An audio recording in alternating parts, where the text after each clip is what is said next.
We're here with Jennies head coach Flip Piontek after the straight set win over Drury. Coach, how do you feel about your team's performance today, I guess? You know, I was very happy with the performance. You know, the scores really aren't indicative of what we're asking the players to do, okay?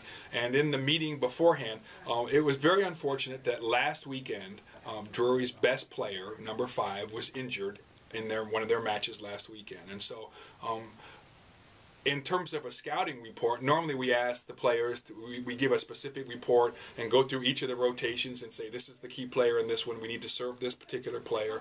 But we couldn't do that today because in the 3 matches that Drury's played since their player got injured, they've done 3 different lineups. So I had one set to hand out, but then they played Missouri S&T on Tuesday and without number 5, changed their lineup, so I redid that one. Right. And then on Friday night they played William Jewell. They did a different lineup, so I redid it again. And then Saturday they played Rockhurst with a different lineup.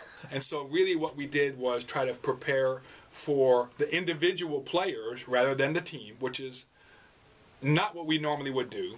And then to adjust as the match went on to what Drury did, but then take care of the ball on our side. And in reality, for us, in those first 2 games, we sided out 91% of the time and 100% of the time. I don't care who you're playing. If you can side out that percentage of time, our goal in practice situations, our goal is we have different drills that we do where the starting team will receive 25 straight balls. And they have to side out 17 out of 25 times. You know, we're looking at 65, 70% of the time siding out. So that's what we want to side out. So if you can side out 60% of the time, you're going to win most of the time.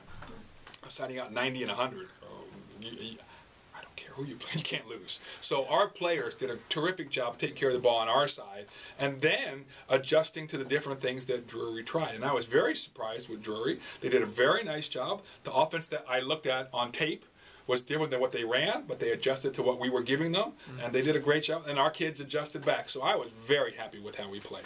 And in reality, if this was the regional, quote, semifinal, I would be very confident going into the regional final or the conference final. The players have done a really good job in terms of what we've asked them to do, and then they put themselves in a position to compete for what would be the conference championships or the regional championships or whatever you want to call it.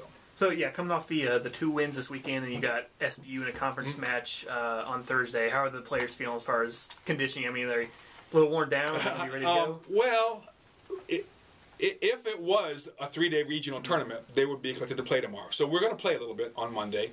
However, the practice for the starters who've played 2 days in a row will be different than the practice for the people who are not starting or not getting much playing time. So we'll adjust that to make sure that we get the best out of what we can do from tomorrow for a practice situation, particularly for the non-starters. Now, you know, the non-starters haven't played in 2 days.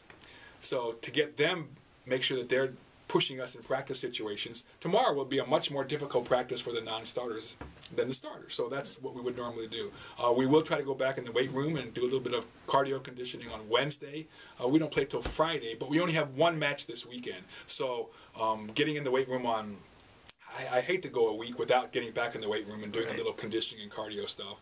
Just the nature of the Sunday, Tuesday won't allow us to do it tomorrow, but we'll be back in there on Wednesday, and then we'll adjust to our schedule from Missouri Southern. We have not done a single thing on Missouri Southern yet. Right. We won't get there until after we're done with Southwest Baptist on Tuesday. Right. Right. Jennies take on SBU, like I said, Tuesday, 7 o'clock. 7 o'clock start here in the multipurpose building. Good. Right. Thanks, Flip. Thanks, Greg.